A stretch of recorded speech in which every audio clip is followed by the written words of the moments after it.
Welcome to Strictly Facts, a guide to Caribbean history and culture, hosted by me, Alexandria Miller. Strictly Facts teaches the history, politics, and activism of the Caribbean and connects these themes to contemporary music and popular culture. Welcome, Strictly Facts fam, or should I say, ¿qué tal? Welcome to another episode. Did you catch our hint from 2 weeks ago? Today we're discussing Puerto Rico, its amazing history of activism, and what exactly citizenship means to an island still colonized by the U.S. Today, to chat with us about the history of her home, Nina Vazquez is here with us today. So welcome, Ms. Strictly Facts, Nina. Thank you for joining us. Please let us know a bit about yourself and what you're passionate about. Yeah, thank you for having me. Well, I'm Nina. I'm originally from Puerto Rico. I'm the west side of the island. That's super important to know just because just the way that I grew up is very different from the metro area, which is the San Juan area. San Juan is very much Americanized, so I definitely have a different view from other folks that grew up and born in the metro area of the island. I moved to the United States when I was 13 as a part of the economic recession happening on the island.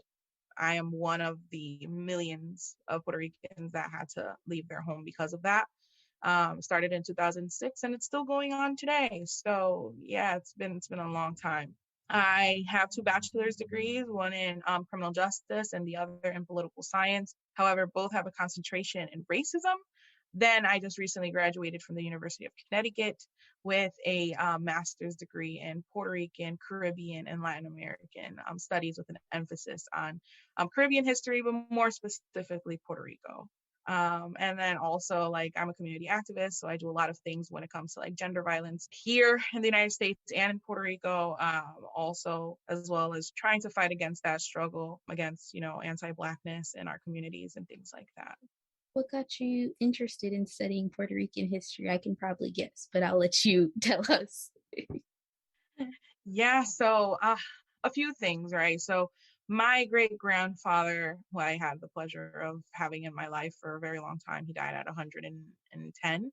He was a Puerto Rican nationalist. So nationalism ran very deep in my family in that case. So basically, Puerto Rican nationalism is the very, very radical fight for Puerto Rican independence. And he was part of that. So always, all the time, was talking about history and, what he lived through. He was 110 when he passed away. So he did get to see the very beginnings of the U.S. invasion and things like that on the island and what that meant for him and what that meant for my grandmother and how that impacted my whole family. And then I moved stateside. And I saw that in my history classes, I wasn't hearing anything about Puerto Rico. Puerto Rico didn't exist. While they're talking about history to a class full of Puerto Ricans, whether we were islanders or whether we were born stateside, you're talking to a class full of Puerto Ricans and Black students and completely erasing Black and Puerto Rican history. So I thought that was very interesting. So that definitely radicalized me a little bit into thinking why are we not talked about? Why is this lacking? What's the reason for this? We have fought in these wars. We have influenced these policies. We have influenced the United States society, and we're not discussed at all. So those are definitely my 2 points as to why I got into history. Sometimes we just got to do the things ourselves. Yeah.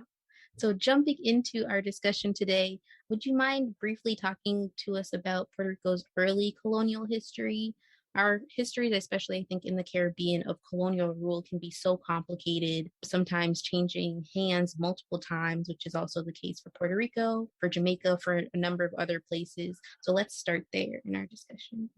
Yeah, man. Puerto Rico is very interesting.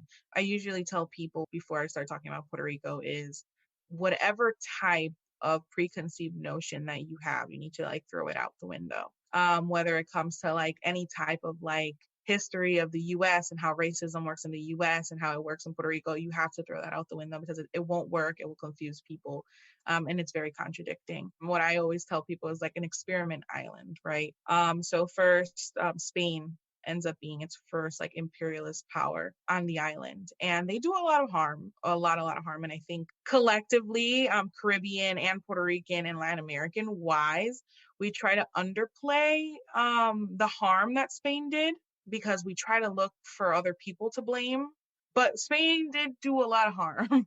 So Spain grabs Puerto Rico and starts basically essentially putting it in the middle of like the Atlantic slave trade. So while Puerto Rico wasn't exchanging things directly with everyone, it was still one of the biggest stops when it came to exchanging enslaved folks. So Puerto Rico becomes that hub. And then what ends up happening is that people who are enslaved in Cuba start moving to Puerto Rico. People who are enslaved in Haiti start moving to Puerto Rico. People who are enslaved in Dominican Republic start moving to Puerto Rico, and so on and so forth. So Puerto Rico then becomes this very, very unique, multicultural place, even before the United States invaded. And that honestly gets Spain a little bit upset, because then they feel like they're starting to lose grip on Puerto Rico. So Puerto Rico is basically known for their sugar cane, just like most of the Caribbean. So essentially, Spain starts implementing all these rules because they're losing hold of Cuba during this time. So I'm talking about like the 19th century. So they're losing hold of Cuba. They're losing hold of Mexico as well.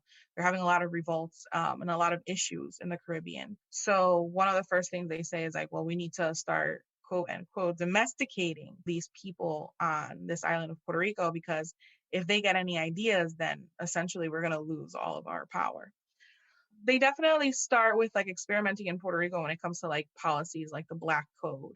And the Black Code is like one of Spain's biggest policies on like, if any person who's Black, enslaved, or free raises their hand at a white person, whether they're from Spain or descendants of Spain or whatever, just if they're white, you have full autonomy to hurt them in any way you see fit.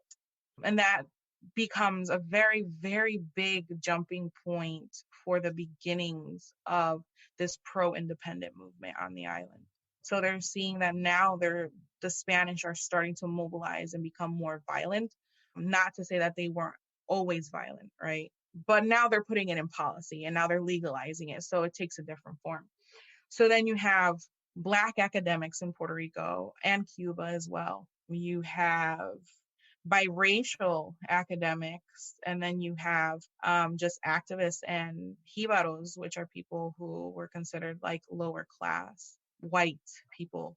You have all these people coming together and banding and say, you know what, Spain is actually pretty messed up, and we have to band together and we have to take this. So you create this multiracial, multicultural movement on the island in the 19th century, and you start revolting, and it gets Spain very, very upset, because now they're seeing, well, if we can't extend our whiteness to the poor white, then how else are we going to get control back?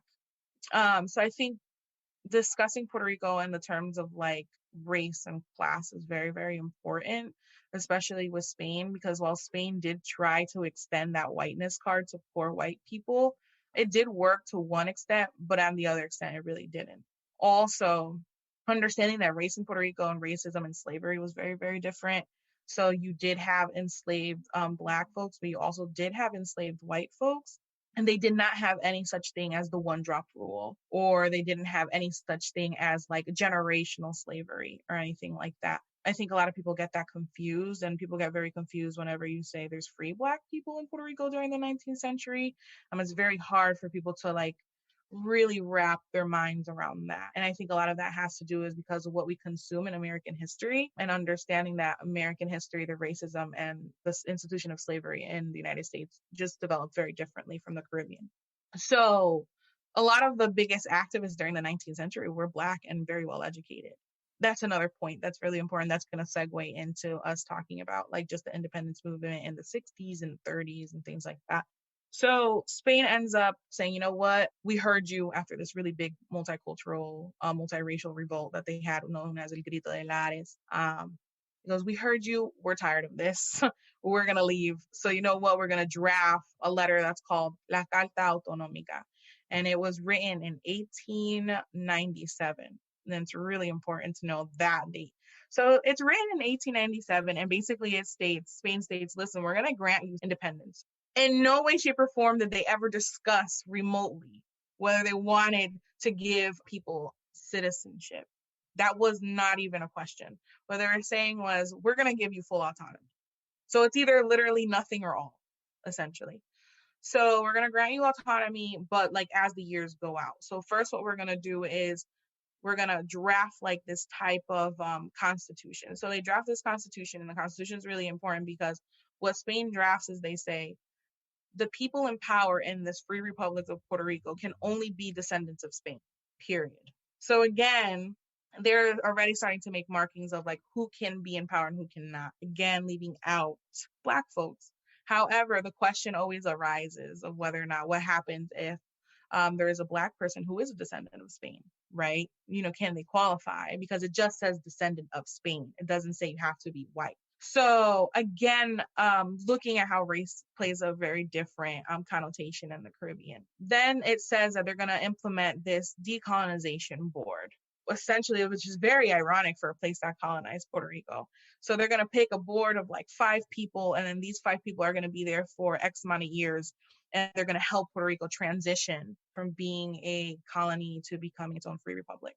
Then a few months later, Spain gets into a war with the United States and the Spanish-American War. And then before they even signed off the letter of autonomy, they go, you know what, Puerto Rico, so sorry. Now you're the United States. So don't even worry about it. You know what we wrote? Disregard it. Sorry, it's done. It was nice. It was a big psych. So now we don't have to deal with you. And that came to a shock to a lot of people, especially a lot of activists, and especially a lot of people who identified as Black, because then that meant that they felt that all their hard work didn't mean anything. So you have, during that moment where Spain hands off Puerto Rico to the United States, you have a lot of Black people leaving Puerto Rico to move to Cuba, to move to Dominican Republic, to move to Jamaica, to move to Haiti, because they would rather live somewhere else than live in a colony. So this is a very, very big narrative that's happening during that time. However, it wasn't enough to really damage or lower down the Black population in Puerto Rico. Puerto Rico was still very predominantly Black. It still is. And so I think that's another misconception that a lot of people have, that after that time, a lot of Black people left. A lot of Black people did leave, but again, it wasn't enough to hurt or change the demographic of the island. But again, I think it does show the dedication that they had to the movement of being independent, that they would much rather leave than live in a colonized Puerto Rico. So you hit 1898, and that's when the U.S. comes and invades. And again, everything changes once again. And I think it's really important to note that the Puerto Rican identity, so when people really decided to call themselves Puerto Rican, comes into the late 19th century. So prior to that, it was a lot of like, I don't know what we're called. Are we called Puerto Rican? Are we not called Puerto Rican? What makes a Puerto Rican? What doesn't make a Puerto Rican? Blah, blah, blah. A lot of the conversation was, well, this is the Spanish, and then this is everybody else. So you start really coining the term Puerto Rican in the late 19th century. Thank you for that, like, literally brief but amazing summary. So as you said, right, 1898 marks that point where the U.S. assumes military control over Puerto Rico, hence this colonial relationship that we know of today, or the startings of the colonial relationship we know of today. What were some of those changes and challenges brought on by this change of status? Yeah, wow. So many changes ended up happening, right? But one thing remained the same. So the remaining thing was, now there's an established identity on the island, and they're called Puerto Ricans, and nobody could change that. And that is what a lot of people held on to still to this day. So what you end up having is the U.S. comes in and they start looking for how can they exploit the island, right? What is this island good for? One of the main reasons was, we're going to keep this island because it's dead smack in the Caribbean and it's perfect for military strategy. So if we were at war with Latin America or wherever, we're dead smack in the middle of the Caribbean and we could get whatever we need from it. So that was their biggest takeaway. Their other second takeaway definitely had to do with just how beautiful it was, right? They knew that they could make it a tourist attraction. They could generate money. The third part was the relationship that Puerto Ricans had with the Caribbean. They could exploit that. So if they needed to get to Cuba and they needed to, I don't know, control Cuba as an example, they know that, they could use some Puerto Ricans to help, right? Because there is a bond between both islands. So again, a lot of strategy. Anything that really had to do with military and strategy, Puerto Rico was the place for that. And that was one of the main reasons why the United States wanted it. But the United States gets in and quickly starts changing everything. So implements a law that controls imports and exports. So this is really interesting because it's still, this is a law that was created in the 1900s and we still have it today. It's impacted us now, but it impacted us the most during Hurricane Maria. So it's called the Maritime Marine Act. Basically, what the act says is that Puerto Rico does not have any control over their imports and exports, period. So example, and this happened during Hurricane Maria with these countries specifically. So Jamaica wants to send aid to Puerto Rico on a boat. It takes 10 days from Jamaica to Puerto Rico in general, just boat-wise. But you can't do that direct transition from Jamaica to Puerto Rico. So you would have to go and put all your goods on a ship in Jamaica, right? Ship it to Florida, then have Florida take it off the Jamaican ship, put it on a ship of the Americas, and then ship it to Puerto Rico. So that then doubles the time. Something that could be done in 10 days is done in a month and a half. Because there's so many importing and exporting and changing of boats, it then increases taxes by like 3 times than what it would actually be, creating a really, really big disparity and making items in Puerto Rico super expensive. So we saw this during Hurricane Maria, especially with Jamaica, where Jamaica was like, listen, like people are in need. We have all this aid. Can we please send these items to Puerto Rico directly? And the United States is like, no, you know that we have this act and you know that how it runs. You've been a part of this act for more than 100 years. So like, if you knew if this was going to happen, then you should have started sending your aid 10 days before. And Jamaica's like, it was a hurricane. Like, like, how are we supposed to know that it was going to hit Puerto Rico this bad? So what the United States ended up doing is what they did in 2017 when the hurricane hit was what they called a symbolic lift. And they lifted the Jones Act for 10 days. Ironically, because what ended up happening was, so Jamaica sends their stuff and they get there on day 10. So the American Coast Guard on the island then says, sorry, it's day 10, you have to go back. All the aid is already there. All you have to do is accept it. But the fact that it got there on the 10th day when the lift ended, they had to send back the aid to Jamaica, do the whole transition again. So the aid from Jamaica ended up getting to Puerto Rico like 3 months later. It was a very, very rough thing to talk about. But again, you see, like this is something that happened that was placed in the 1900s and it's impacting us today. So that was definitely one of the biggest changes that the United States brought in. At that same year, that's when citizenship was forced on Puerto Ricans. So a lot of Puerto Ricans did not care for American citizenship. They really didn't want it. They didn't see the need for it. However, the United States needed people for war. They needed people to recruit. And so they thought that Puerto Rico would have been good for it. Also because Puerto Ricans knew what it meant to live in a tropical area.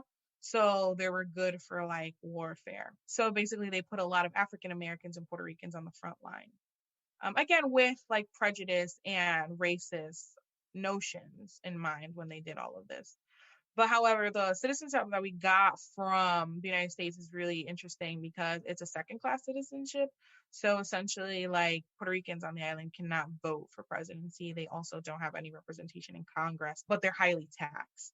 Any changes that happen in the United States does impact Puerto Rico, but again, no representation at all. Also one of the things that goes really underlooked is the fact that the United States has the ability to pick and choose which parts of the Constitution they want to apply to Puerto Rico. So there's this misconception that the Constitution automatically applies to Puerto Ricans because of the citizenship, but actually not. So when they wrote it up, they actually said that they can pick and choose which parts of the Constitution they deem suitable for Puerto Rico. And also, if they granted the citizenship, they knew that then it would be very much harder for Puerto Ricans to then want to advocate for independence. So they wouldn't have to deal with that part. So they thought. So it complicates everything for sure. You have them controlling your imports and exports on top of them now implementing the citizenship that you didn't even want in the first place, that now automatically can draft you into their wars. Then they come in and they implement a gag law, which is definitely still a hot topic today. So the gag law basically says they implemented an all English policy. So in schools, at job forces and everything like that.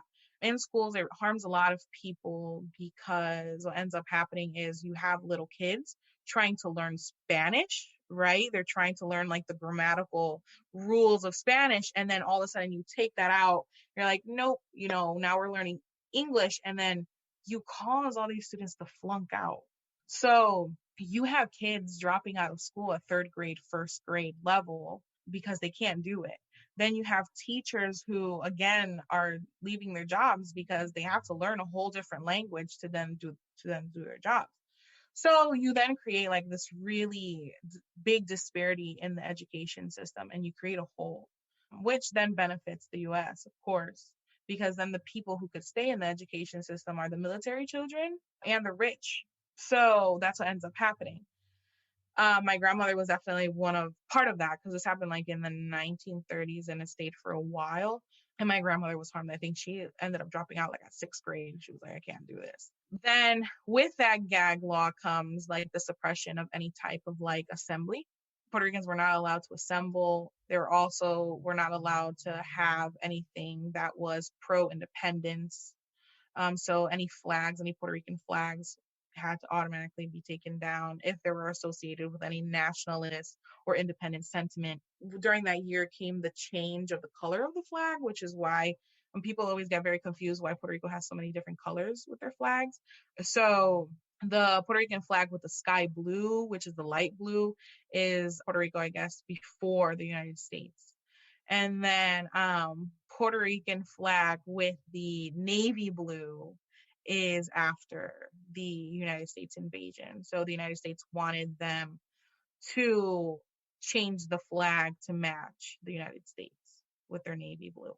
So there's a lot of change, cultural changes, linguistic changes, racial changes going on as well. So, you have all these military people, white American military people settling in Puerto Rico, having sex with our women, and then reproducing all these children and then leaving because they don't deem Puerto Rican women to be fit. Go figure. So there's a lot of like demographic changes happening as well. So this also causes a lot of issue of like identity, unfortunately. So like, where am I? Where do I fall into this Puerto Rican-ness category is going on during all this time. So again, a lot of changes, and it harms Puerto Rico deeply. Another big change that came with the US was Puerto Ricans were not allowed to have their own governor up until 1950. So it was in the 1950s where Puerto Rico was allowed to actually elect a Puerto Rican governor. Other than that, prior to that, it was all military appointed officers. And military appointed officers who were white, who have never been to a tropical area before, who have never learned Spanish before or anything like that, that didn't know how to even govern a place like that, were the ones in power. But again, you have this very big pushback in the Gag Law 53 that was limiting all these things by the independence movement on the island. Are there any questions so far? Not necessarily a question, because I've read about the gag law. And I think one thing that, when you want to talk about parallels across the Caribbean, right? We may have linguistic differences. We obviously have the French, the Spanish, the Dutch, the English Caribbean, but there are so many things when you look at our colonial histories that are paralleled, right? So I'm sure because of the gag law, the appearance or the value of Puerto Rican culture, right? Being able to speak Spanish and what comes with that is obviously there becomes a hierarchy, US imposed hierarchy rather. And that even makes me think back to our languages episode that we had probably a few months ago now, right? Where we talked about this creation of how Jamaican patois, which, patois in itself is a coded word, right? Jamaican language is seen as less than, compared to this quote unquote standard English, right? The way that these colonial powers have so heavily imposed and sort of made us question ourselves in a sense, right? We could go on and on that realm, but I mean, that's just one thing that came to mind as you were talking. I guess from here, I definitely want us to talk about what the nationalist movement in the 20th century looked like. Yeah, so the nationalist movement in the 20th century was pretty cool. It's one of my favorite things to talk about. I say it was cool, but it was very, very violent. But they had to be, right? They were dealing with a lot of counter violence as well, so they had to act a certain way.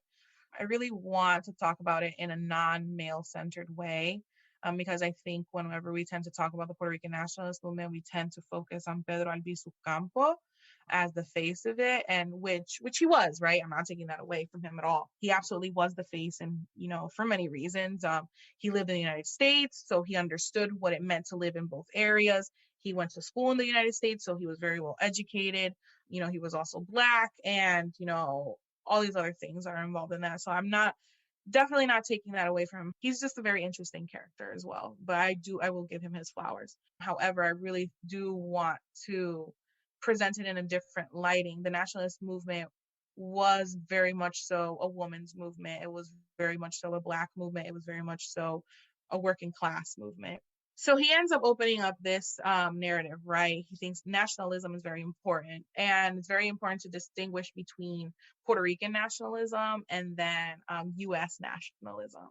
So U.S. nationalism usually takes a very racist, white-centered type of narrative. Like, if you're not white, then it's not patriotic and things like that. There's a lot of racism involved in American nationalism. When it comes to Puerto Rican nationalism, it's a little bit different. I always tell my students, or just people in general, to really think about it like the Black nationalist movement here in the US, where they were really trying to put forth the fact that we are not less than. We are human. We are this, we are that, right? We deserve rights. We deserve freedom. We deserve liberation. So that's where the Puerto Rican nationalism comes in. So basically they're saying, we are not white American. We will never be white American. And we do not want to be white American. Our needs are different. We are Black, or we are biracial. We are, because, they definitely were very big on inclusivity. And we need these things, right?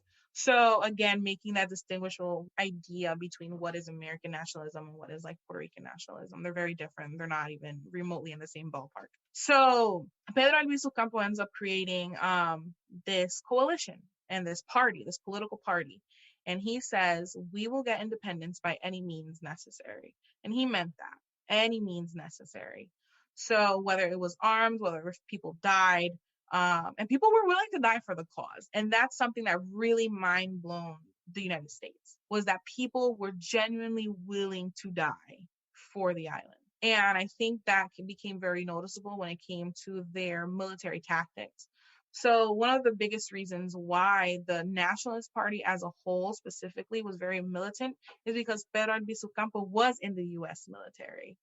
So he knew strategies and militant just ideas to really carry this on. So it's very interesting, him as a person, how he takes the script and flips it on the US. So he's basically like, how are you mad at me when you taught me how to do this? You know what I mean?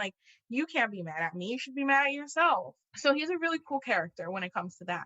So what he ends up doing, he helps train women as well. So you have women who are armed from all walks of life, rich, poor, in the middle, in between, Black, white, biracial, or women who identify as Taína. You have everything across the board, right? Another thing is that Puerto Rican nationalism was not only just Puerto Rican, if that makes sense. They were very well connected to Black power movements in the US and also in the Caribbean as a whole. Another thing was their biggest thing was they wanted to connect to the nationalism that began in the 19th century. So they wanted to honor those who fought in the 19th century in the 20th century. And I think they did a really good job with that. So they took their manifestos from the 19th century and they tweaked them to fit the society that they were in. So you had, again, very interesting, in the nationalist movement, you had people who were farmers, you had people who were working in the agricultural world, you had people who were professors, you had people from all walks of life literally banding together and doing these things. So you have events like La Masacre de Ponce, which is one of the biggest events in Puerto Rican history and one of the saddest, which basically it's The Nationalist Party was going to do a march in the town of Ponce in Puerto Rico. And then the U.S. military shot a whole bunch of people down and killed them. Again, a very blatant way of the United States trying to take down those who speak out against U.S. imperialism. I always find it very interesting when the United States says we have never shot down our own people. That's a lie. We've seen it time and time again. Quite literally, they go into the town of Ponce, they shoot out a whole bunch of nationalist movement members, and then they start saying that the nationalists turned against each other and they were shooting at each other. So they end up creating this plot, and they staged a lot of pictures that were in the newspaper during this time were staged and things like that. So everything changed, right? And that starts angering a lot of people across the island because they know it was a lie. They know that this was plotted. You know, there was a lot of people there and they saw it themselves that it was happening. Then you have that big event that happens, which then further radicalizes the nationalist movement. Then you have in the 1950s, Lolita Lebron and then her crew. Lolita Lebron is, again, another Puerto Rican nationalist woman who recently died. And she's one of my favorite figures in Puerto Rican history. She basically goes with her nationalist friends to Washington, D.C. and shoots up Congress. And her famous line is, I came here to die for Puerto Rico. She shoots up Congress while Congress is in session. Her main goal was to shoot up the president. She wanted to assassinate the president of the United States. And again, it's just this result of built up frustration of we're asking you to let us go. We're asking you for this. It makes sense. Why aren't you letting us go? And then why aren't you letting us go? But then why do you keep on abusing us? So a lot of things are happening during this time that leads to that big event in the 1950s. So you have the U.S. with their eugenics movement in Puerto Rico. The injection of cancer into Puerto Ricans to experiment, also doing military experiments that have to do with nuclear weapons in Puerto Rico. So like they're messing up the environment on the island, and they're fooling around with chemicals, and it's impacting people as well. Then they have the forced sterilization of Puerto Rican women on the island, and also kidnappings of women on the island. There's a lot happening during this time. A lot that the nationalist movement is picking up on and is using to weaponize against the United States, rightfully so. But the United States quickly starts suppressing them very, very quick. The fact that they lasted so long from I would say that it started like in the 1920s, all the way to like the 1960s. That is a big gap, but that's still pretty quick for them to suppress them in that amount of time. So the United States quickly starts suppressing them. They start by doing policies. They start by doing different government tactics. But the most important ones are they start actually just violently, outright shooting people down, killing people, incarcerating people down. That's their biggest tactic. So they end up taking one of the biggest figurines of the movement, which is Pedro Albizu Campo, and they incarcerate him. But then they also start playing around with like nuclear weapons in his jail cell to create chemical burns on him. So they were literally experimenting on him through his cell wall. And he was a chemist. So interestingly, when he was in his cell, I guess he was feeling like his body was like in pain, and he just didn't understand why. So he would constantly tell people like, listen, I think something's happening and nobody's believing me, but something's not right. I'm not feeling right. And people are like, well, maybe, it's just like the solitude is getting to you, right? Like, whatever. And he's like, no, like something's really not right. Like I'm seeing rays from my cell, and I don't understand where those rays are coming from. And it ended up being that the United States was shooting these rays that were causing him chemical burns. So, another big issue that happened in Puerto Rico that my family also has a history with this is what we called carpetas. I really don't know how to say that in English, but I know that the African American community went through the same thing in the United States, where the U.S. government was just literally taking in all their information and creating like a folder, and they were infiltrating people to turn on them, whether it was family members and friends. I think of it as COINTELPRO, what you often hear around with the Black Panther Party, most specifically. Yes. But they also, COINTELPRO was tapping everybody, but that's, yeah. Yes. So it was definitely something like COINTELPRO. So yeah, so then we had these carpetas, which my great grandfather has one. And when he was older, he was like losing his mind on his honestly his old age, 110. So I remember like I would always be sitting with him and he'd be like, they're watching me. They're watching me is what he would always say. And I would always be a little freaked out because I'm like, oh, what's watching you? I don't know. I don't see anything. I'm the only one here. So I would always be a little bit afraid. And then my family was like, no, he's always been saying that. He's been saying that since like we were little. And I'm like, but why is he saying such a thing? So then we ended up finding that he did have a carpeta, and that's what he meant. He was being watched.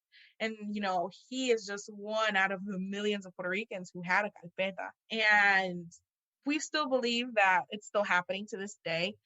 There's a lot of Puerto Rican activists that still know for a fact they have carpetas just by the things that happen to them. But basically, strategically during this time, the carpetas were meant to document who was part of the nationalist movement, where they were from, how many members, if they had children, if they had a spouse, how much money they gained, and things like that. So then with that, they would then pay off people in their family or friends to snitch on them. And then on top of that, then the United States government would then determine what schools their children would go to, how much in taxes they would get back, and things like that. So like my great grandfather was one who would always say, they give me very little taxes and I don't understand why. And it was all strategically. So in his carpeta, it does say that, we're going to withhold this much and we're going to do this much. We're going to do this much, right? Another issue was my grandparents' schooling. So like he was always saying, why do my kids have to go to the furthest school when there's a school right here next to me? Again, it was a strategy by the US government. He was one of the millions that were going through this. So in the 2000s, the US wanted to burn these carpetas. They wanted to burn them off because they said that it was a very sad time in US history. And there was a big movement, again, by the nationalists that are still there today, because now you have the nationalist movement in Puerto Rico that is not as big as it once was. But then you also have different movements happening. So you have the nationalist movement, then you have the independence movement, then you have the Black liberation movement in Puerto Rico, and then you have the Black radical feminist movement, all of them which have the common theme of liberation and independence for Puerto Rico, but all from different angles, right? So you have all these groups band together in the 2000s and say, you can't burn those documents. That's literally like evidence of what has happened here. So then they end up passing a Supreme Court ruling. They said, yeah, we can't because it's historical information. So again, these things are still happening today. So from the 50s, we have to think about the 60s, and the 60s was definitely a little bit more violent in the sense that the violence was now taking place by Puerto Ricans themselves. So Puerto Ricans with power and Puerto Ricans that were very well connected with the United States, that had status within the United States, were now helping the U.S. Suppress people in Puerto Rico. So you have the very famous case of Cerro Maravilla, and that's very sad. So you have two, again, pro-independent movement men, very, very vocal activists for the movement. And then you have the pro-statehood party in Puerto Rico and the leader at the time.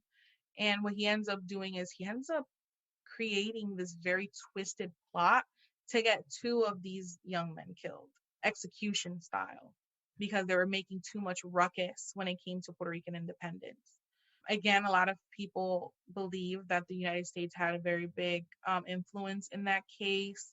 It's still a case that strikes the nerve of a lot of Puerto Ricans still to this day, and it happened in the 60s. It was recently the anniversary of that incident, and recently the person who called the shots had passed away.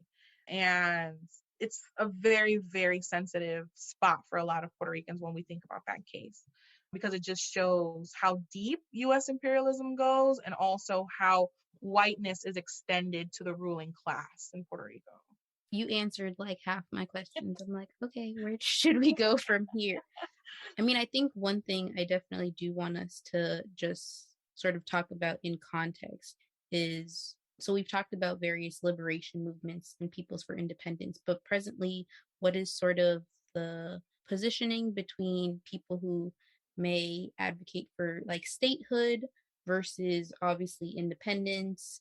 And what exactly does citizenship mean for Puerto Rico today? You mentioned hurricane like Irma and Maria from 2017, right? These are supposed to be Puerto Rican citizens who basic rights are not guaranteed or are not allotted by the US. Right. So start with the statehood and the independence movement. So the statehood philosophy, it's very complex, right? So basically what they're saying, the downright, right, like if we dilute it all, is they want to become a US state. However, it's the reasons why they want to become a US state. So they want to become a US state because one, they can file for bankruptcy. US states can file for bankruptcy and they could get help from the United States. So Puerto Rico, unfortunately, has a very big debt that they're trying to pay back. But however, that debt was also created by the United States. So go figure. Like a number of other Caribbean islands. Yeah. Exactly. So that's one of the biggest reasons of the modern day statehood movement, right? So they want to become a state because they can file for bankruptcy. They want to become a state because then the Constitution finally will apply completely to the island. Another reason is we already have the citizenship, so why not just give us the status? Like it's done, right?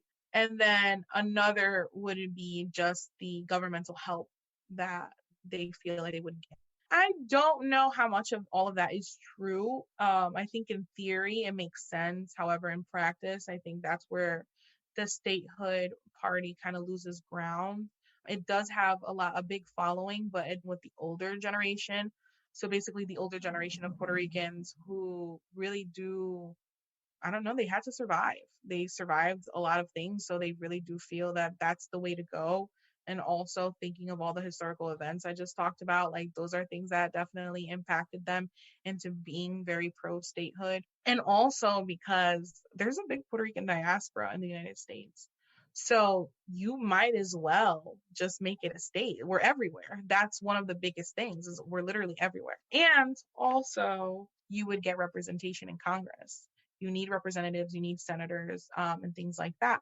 So if you could get all these things, it would benefit the island, but it will also benefit the parties, the dominant parties on the island, the political parties. And then on the flip side, one of the reasons why the United States doesn't want to grant statehood is because one, in the early 1800s, they made it very clear that Puerto Rico was considered an unincorporated territory. So meaning that we could give them this, that, and the third, but in no way, shape, or form they're going to be part of this alliance. That's one. The second definitely would be Puerto Rico, honestly, in the eyes of the United States, is too Black. They do not want to grant statehood because then it would change the demographic completely for the United States, and they do not want that. If they could continue to conserve their whiteness, that's exactly what they're going to do. But they know that if they were to accept Puerto Rico in the Union, that would change. Also, culturally and linguistically, Puerto Rico is completely different. They've already made very, very vocal announcements on that. And then honestly, the last part, which is one of the biggest part, is Puerto Rico is very, very much democratic. It's very blue. And they don't want to do that because they know for a fact that then Democrats would win these elections in Puerto Rico. So taking all this into consideration, it then just becomes a cycle of things. So then on the flip side, the Independence Party does this counter argument where it's like, just decolonize us. You say you're the land of the free. You say you want to help other countries become free. You literally fight in their wars so they can become free. But you have us here and in this headlock and you're not letting us go. Just give it to us. It would be beneficial for us and it would be beneficial for you. Just let it go. Also, the preservation of culture and language. That's very, very big. Definitely the independence movement fears a lot that the Puerto Rican culture will be lost if we were to become a state. They fear that Spanish is also going to be lost. But we could also talk about how that's problematic as a whole. But those are just holding on to the cultural aspects is very important for the independence movement. Also, they want to be in alliance with Jamaica, Cuba, DR and Haiti and all these other things. They really want that Caribbean alliance, and that's a very big factor that plays into that. And also, just plain right, the United States is racist. We see what they do all the time on the mainland. They do it here in our homeland. Like, we don't want any part of it. So you definitely have these very two different narratives, but they do have a common ground. And that's so painful for me to say, because I'm very much so not pro statehood, but they do have a common ground, and they're really trying to look for a spot where Puerto Rico some way somehow benefits, because both parties are aware that Puerto Rico is not benefiting. However, it's really important to note that there is a third movement that's an in-between that just wants to remain how it is. They don't care. And that group of people, that movement of people, is actually very, very big. But right now we're seeing a shift where the pro-independence movement is becoming bigger. Well, I was going to ask, what are your hopes for Puerto Rico moving forward? But I think we know based off our discussion today. I will ask then my favorite question. When I think of Puerto Rico and culture, I think of reggaeton, most specifically. But what are your favorite examples of how Puerto Rican history shows up through popular culture? Wow, yeah, I really think the flag. I love that. When I moved stateside, I saw so many flags everywhere, and I was like, that's so cool. And like the fact that like I could have my flag outside and nobody that's non-Puerto Rican is gonna ask me if I'm Puerto Rican because they know that's the Puerto Rican flag. That's amazing, because that just shows how much of a cultural and identity impact Puerto Ricans have outside of a small island. So I think that's really cool. And also just reggaeton, like everybody knows reggaeton, everybody hears reggaeton, and the first thing they think of is Puerto Rico. So I think that's really, really cool. Oyago. Stay tuned for Strictly Facts Sounds, where we connect our history to pop culture.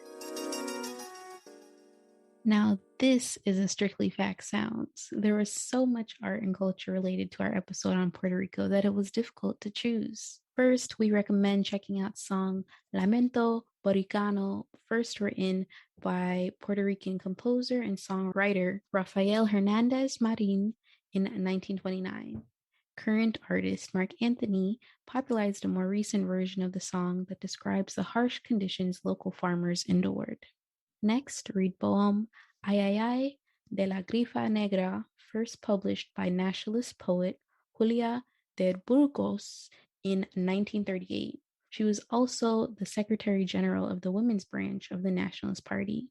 Translated to Ay Ay Ay of the Kinky-Haired Negres, the speaker of the poem celebrates her Blackness while also historicizing Puerto Rico's complex history of slavery, colonialism, and power. And lastly, out of the many songs to choose from, listen to the 2019 song Afilando los Cuchillos, or Sharpening the Knives, by Puerto Rican artist Residente, Ile, and Bad Bunny.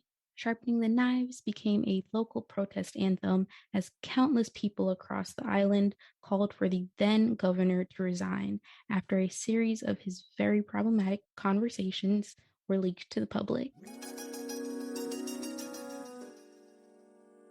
Beautiful, Nina. Thank you so much for joining us and talking Puerto Rican history with us today. Please let everybody know where they can find you on social media. Yes, please follow me on Twitter. So my Twitter handle is Nina, and then it's VZQZ23. And again, on Twitter, it's Nina VZQZ23. And I honestly, just follow me. I love to talk. I'm usually always talking about reggaeton or hip hop or just historical facts in general, and that's really my thing. And you can also follow me on Instagram.